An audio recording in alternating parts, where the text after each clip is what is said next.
this is the bus prior to gutting the walls. You can see there's plenty of padded vinyl on the ceiling, on the walls, on the back of the vehicle, and even on the front just above the cab area. And we'll be removing all of that today in order to expose the walls so we can ensure there are no leaks, and then eventually end up adding some insulation and some new walls to the vehicle. The walls are held on by these screws that are hidden underneath vinyl caps. So we simply remove the caps, unscrew the screws, and we can remove each of the components or each section of the wall.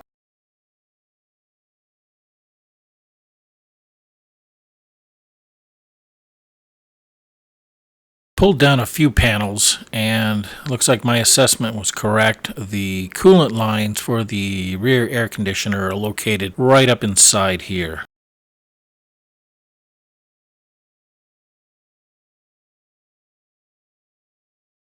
Pull down a few of the panels, and you can see them kind of lying around here. But one of the cool things is there's lots of steel here in the rear for mounting purposes. Lots of room here in the rear for insulation, as well as access to all of the marker light wiring. These are the condensation drain tubes for the evaporator on the rear air conditioning. Looks like a little bit of cleanup on the steel framing here in the rear. One of the really cool things about this bus is it has a fiberglass shell, and this fiberglass shell does not come into contact with the steel frame inside the bus. There is one point along the side where it does actually attach, but all the way up the side, over the top to the other side, there is no contact, allowing us to put lots of insulation in between that shell and that frame, creating a very, very good thermal break, which will keep the heat in, particularly in the wintertime.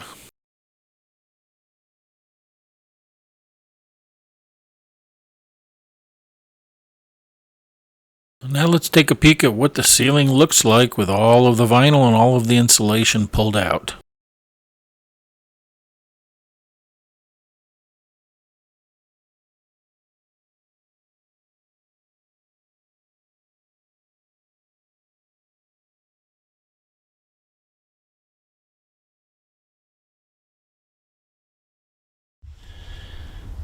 Right, today we're going to remove the back air conditioning system, and to do that we've got to get all kinds of things disconnected, like the refrigerant lines going in, the drain lines here, one on the other side, as well as all of the electrical that controls it. This is a giant ground wire here. You see a bunch of wires coming in, grounds and controls in here. And I suspect there's also a heater in here that's an electric heater. So we're gonna have to disconnect everything that's up inside here. So the first thing we're gonna start with is these drains.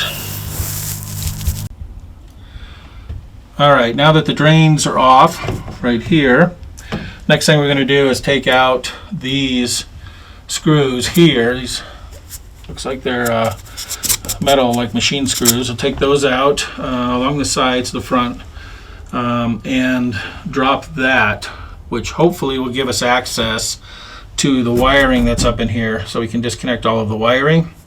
And then on the back side, the next thing we'll do is take off the refrigerant lines. All right, now the cover's off. You can see the evaporator and the blower fans up in here. And that should give us access to all of the cabling up there to disconnect it all, and then pull it all out through the sides. And then we'll go ahead and pull off the refrigerant hoses, the refrigerant lines right here from the evaporator.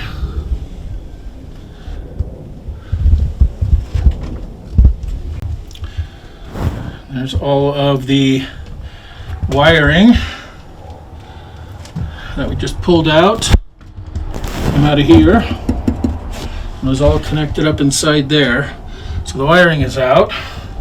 So the next step is to get onto these lines right here and see if we get those disconnected. There is no refrigerant in the system, so we shouldn't expect to see any pressure or anything like that. All right, got all the black goop off here, exposing these two, and we'll go ahead and remove the air conditioning at this point right here. And once this is all out, then we'll go ahead and back all of this out through the vehicle, because we don't need the refrigerant lines anymore sitting right here. So looks like we could do it on this side either also, but this really just attaches a pressure sensor on the other side, so it can sense pressure in the refrigerant lines. So we'll probably take it off from here, then take these off later and get this wiring out, which they ran between the two lines. Crazy, crazy, lazy people.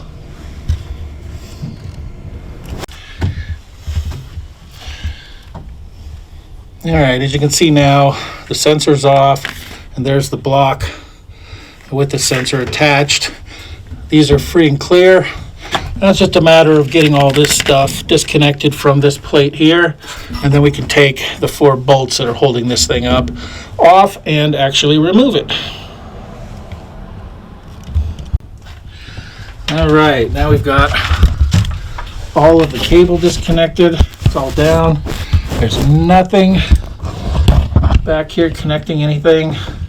So now it's time to unbolt these nuts here. 1, 2, and then there's 2 on the other side. 3 and 4. And the whole thing should come down at that point. The only thing that concerns me is there are a couple of rivets here that may get in the way. Actually, no, I can feel the ones up here. They're just riveted to this metal that's coming off. Okay, so we're good. All right, there we go. All of it is gone. 4 nuts just held all of that up there, and there it is. The evaporator and the blower motors. Now it's time to get all of this out, which is all of the refrigerant lines, all the wiring here for refrigeration system, the cooling system here. Get all of these out of the actual body, because they run down the sides on both sides, because there's 2 of them all the way down. I have to pull those out and bring all of this back towards the front, because it comes down here on the left of the driver's seat, all the way down to the floor and then out, because right underneath here is the condenser and the compressor for that air conditioning system. So all of this has to be backed out. All right, everything is gone. All the cables for control, all of the refrigerant lines, all pulled back through and hanging right here all over the floor. So we'll cut the refrigerant lines probably right up there. The green control cable that comes up into the bundles up in top here. It comes around, wires into some of the components here, as well as the 2 knobs at the top there to control the back air conditioning. So we'll disconnect all of that wiring before we do anything with that wire. We just want it all out of here.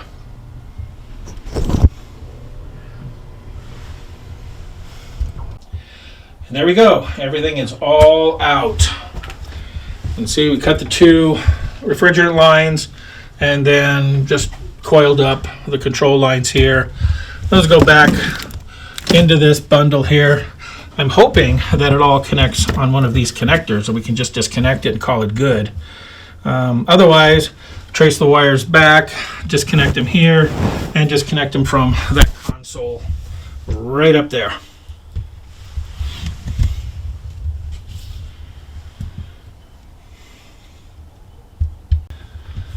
One thing we did discover pulling out walls and the air conditioning system is that there is a leak right here. right between the fiberglass, where the two fiberglass pieces come together and attach to the steel here.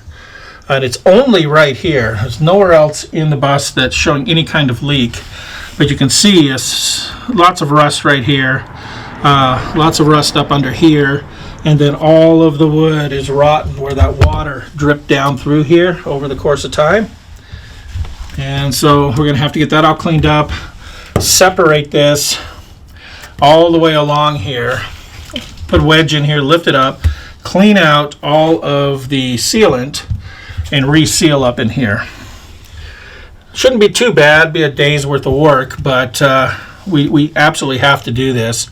Get all this metal cleaned up with a grinder, get some etching primer on it, and then maybe just repaint it black or something, but the etching primer is the important part on here.